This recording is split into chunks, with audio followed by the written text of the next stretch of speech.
Hello, this is Uncle Jim. This is a new item from Lee, and it was an impulse buy. And so, this is the new Lee Precision Bullet Seating Die that has the bullet guide in it to keep everything more concentric and easier to plop your bullets in there. So, Midway had, 49 free shipping, and I had to get my son something for his birthday. And then I realized I still had my birthday discount, so these were 20 bucks. They're dedicated per rifle caliber instead of, you've seen the add-on ones where you can just add the top to an existing die. Well, this is a complete die with the bullet guide in there, and my cost was 20 bucks. I think they're 23 and change, and it's worth every penny now that I've looked at these. So we're gonna try it out today and see what happens. So I got a 300 Blackout and a 223, which worked fine with the old die sets, but this one gets a little wonky when you're using big, heavy, long 300 Blackouts. So we're gonna try this one today, and they're well marked, and they even have a lock ring in case you have a single stage. So on a turret, it's kind of a set it and forget it type deal. So we'll go over the instructions and everything. It looks very nice. It's not even oily, greasy, and you got that free floating stem in there. Now another thing you can do is turn the insert around, and that is so if you want to seat and then crimp, you can do that. But I use a 4-collet crimp on the 300 Blackout, so I'm not doing that, and I have a turret, so it's easy. But if you're on a single stage, there you go. And it looks very nice. And you got your micrometer here. Okay, so you can write down your info next time you go back to that bullet. All right, so let's cover the description, and then we'll cover the instructions, and then we'll try it. Okay, so here's the description, and I tell you what, they went out of stock right away. It's a new item. Is it super necessary? No, but it's going to make life easier with certain bullets. And you can write down your info in the book and go back to that setting. All right, we'll take a quick look at the instructions. You can freeze frame that.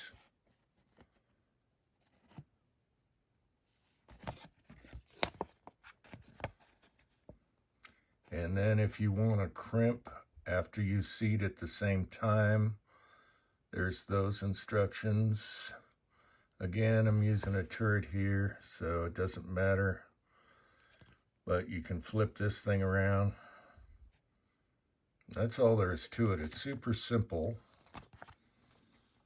So apparently you're supposed to set it, you're supposed to run the ram up and bottom out on the shell holder, and then give it 1/8 turn, and then set your ring down, and then you put it on number 1. Okay, so I imagine that is where that's supposed to be, because you can't go any further. It'll cover the 1, so right there. And then you can adjust from there. So we'll see how that works. And I'm using long 300 Blackout bullets for this. 223 is going to be super simple, jumping from 77 to 55 grain back and forth.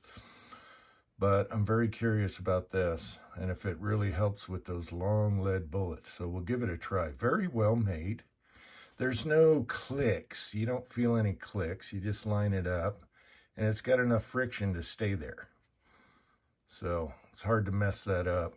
And then again, it's got a free floating bullet guide in there. So, and this seating stem is supposed to accommodate all kinds of bullets. So we're going to test that out right now. All right. All right, so according to the directions, bring the ram all the way up, bring it down until it's touching, and then give it 1/8 of a turn. So let me look at something that will give me that reference. 1/8 of a turn. About like that, I think. That's so you have good contact. All right. All right, so my estimation of 1/8 turn might be a little off because it's not quite centered right here, straight on with the press. Maybe that's what they mean, or it's for camming, whatever. I'll just stick with this. I can see it plenty good. Then you're supposed to turn your micrometer to the number 1 line, which is right here. So I got to do a revolution. And it looks like right there, because if I do another revolution, that's not going to work. And so the 0 is lined up with the line, and we have the number 1. So let's see what happens. We're doing this together. Okay, I have some test loads to try out here. These are big, heavy 300 Blackouts. These right here are 245 grain. And we'll try both, and then we'll start with these 215 grains. All right, this should be fun. It could be a disaster. So I'm just going to slap this one on here, and I'm going to leave it crooked on purpose. See that? You see that bullet? I got it on here crooked. You see how nice and crooked that is? I'm doing that on purpose for society. Now let's see if it all straightens out and guides. All right, I can feel it already. All right, so I ran into problems. And the best videos are videos where people have problems, because you learn more off of that than anything else. So instead of a pristine, everything is perfect video, no, I'm going to show you problems. So what happened here was, I set this all up like we done before, and I'm using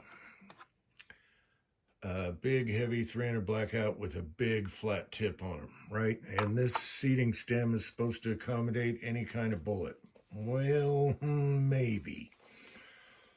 So what I found was, when I'm coming up, I can actually ding the bullet. Okay, right there, I readjusted everything. Right here. All right, I'm pretty sure I'm not going to have a problem with the 223. That's got ample chamfer on the seating stem. So we're going to take this one off and compare it to the one I was using, your standard. Okay? So all you got to do is unscrew this. Then I'm going to show you how, it's in the instructions, how you got to use a, if you want to take the insert out, what you do is take a beater shell that's slightly bent and unscrew it counterclockwise. That's what you got to do to take the bottom piece out. That's kind of weird. Anyway, let me show you this. So I took this apart, doing some troubleshooting, and here is the seating stem for this one. There's already like a mark right there. Okay, there's the seating stem for this one. Here's the one I was using. And you can see it's much larger. And I have no problem with the big flat points with this one. All right, and I might have chamfered it. I can't remember. So this one, I'm probably going to have to chamfer it just so I don't get that ka-chunk, and it'll center on there when it's going up. And then the guide guides the brass and all that stuff. I think that's what the problem is, because I don't think my press needs to be realigned. I do it every so often. So here's the old stem, and you can see there is lots, that's not a problem. You get to the skinny one here, and it's smaller. See, this is where you got to be like perfect. All right, and I'm getting a little ka-chunk, and that's not good. So I found if I go really slow and I keep the bullet pretty damn centered on the shell, That's good. I was hoping you just throw it on and it guides it in there. Well, I think part of it is the stem here. And doing this for society. So this is easy to do. We got lots of carbide self-centering bits, and you just give it a zip, and then you put some 600 grit over it and zip it again to polish it a little bit. And that is I think that's going to be my problem. And I might go out right now and try that.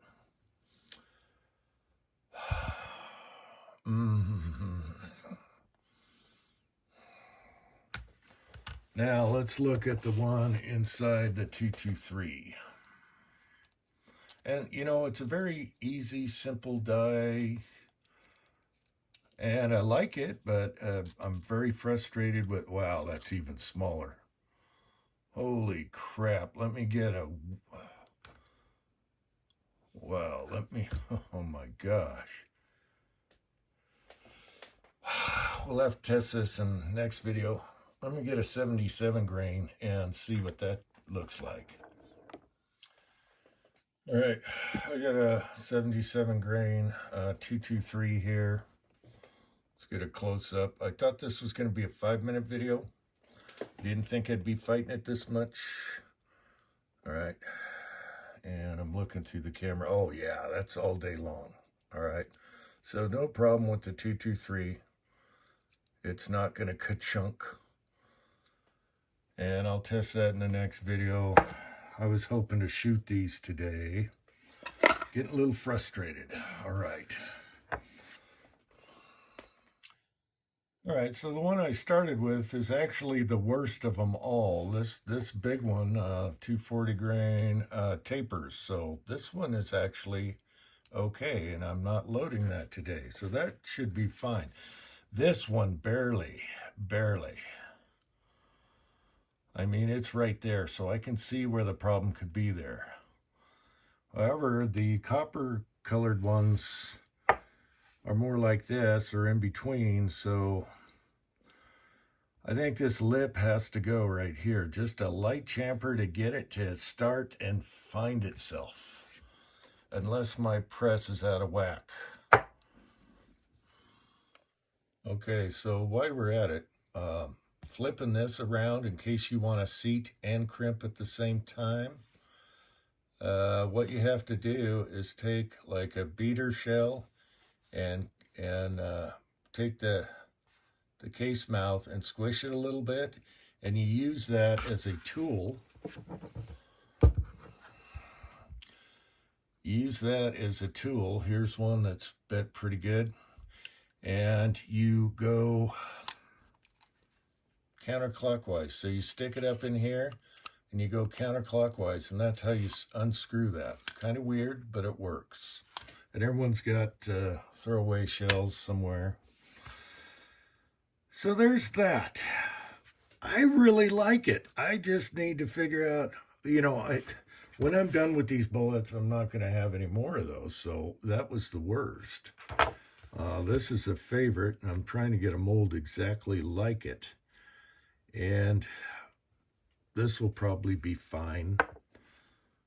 And so I'm going to troubleshoot, make sure the press is centered and everything. And maybe I throw it single stage and see what happens. We could do that. All right, so this is when Uncle Jim goes medieval.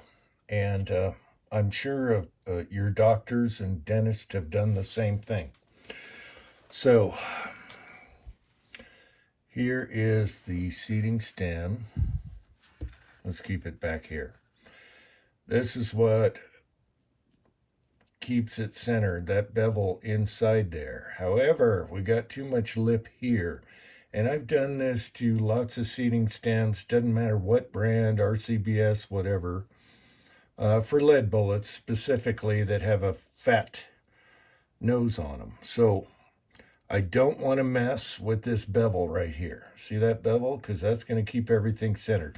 All I want to do is enlarge the very outer edge. And it's very simple. I've done a lot of them, different brands. So we have carbide bit sets. Let's get out of...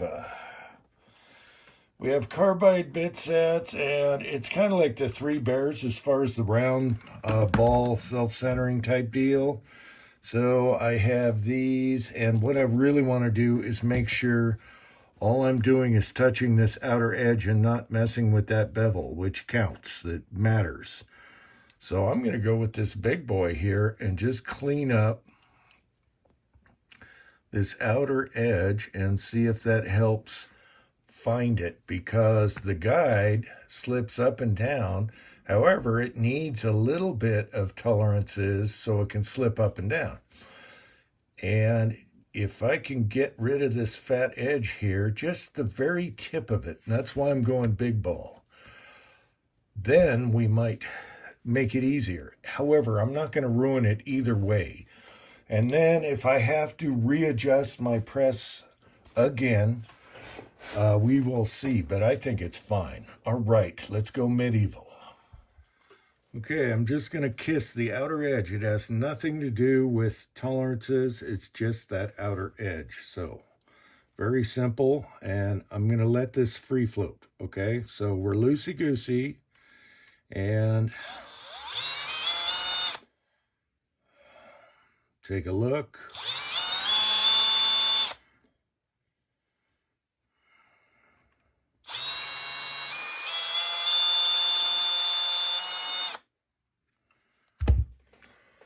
And we are getting better. All right, and we're not messing with tolerances. Okay, so I just gave it a kiss, and I'm at 5 power magnification here. So all I did was bevel this edge, the bevel before the bevel, which is crucial, their bevel, but this outer edge was just, a square edge. So now we have a bevel before a bevel, and I could polish it by using like 600-800 grit on the end of that tip and just hitting it real quick with a little oil. However, I really don't need to do that. Here's a Q-tip test. There's nothing snagging on a Q-tip, so it's smooth enough just to help guide that bullet where it can go in. And again, lots of companies, their seating stems don't really accommodate us casting people that have weird bullets like this 300 Blackout. So sometimes you have to do that to your seating stems, but you're not changing tolerances. You're only helping it get in there. All right, sometimes you got to be more severe than others.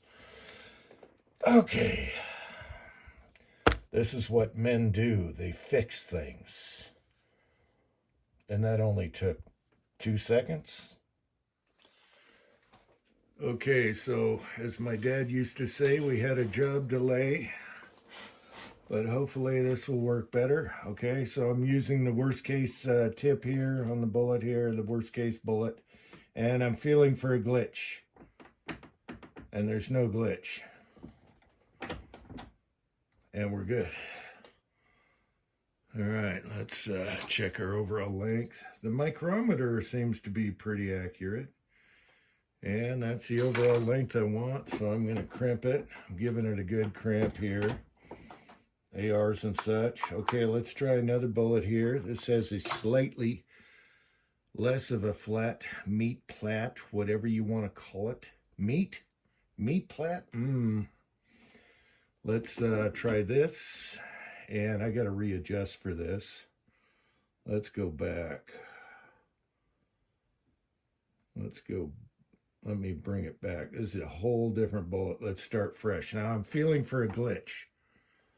Goes right in. Usually with these tips, I had a ka-chunk. And now it goes in nicely. So I just got to figure out my overall length here. I'm going to use one that I already crimped. Come down to that one because we're resetting here. All right, go back to this one. And the bullet is perfect and pristine. All it needed to do is just find that seating stem, and a lot of companies don't flare them out enough for us lead boys that have weird, funky bullets. All right, let's check the overall length on this one. 1.116. Okay, let's try another one. Now, these bullets are as long as the shell. Okay, so, it's not your standard stuff. And if it was a regular jacketed pointed bullet, you wouldn't have a problem in the first place. But I'm trying to make everything work here. So I'm feeling for a glitch. Before I'd have a ka-chunk, and there's nothing. Nothing. All right, let's check the overall length on this one.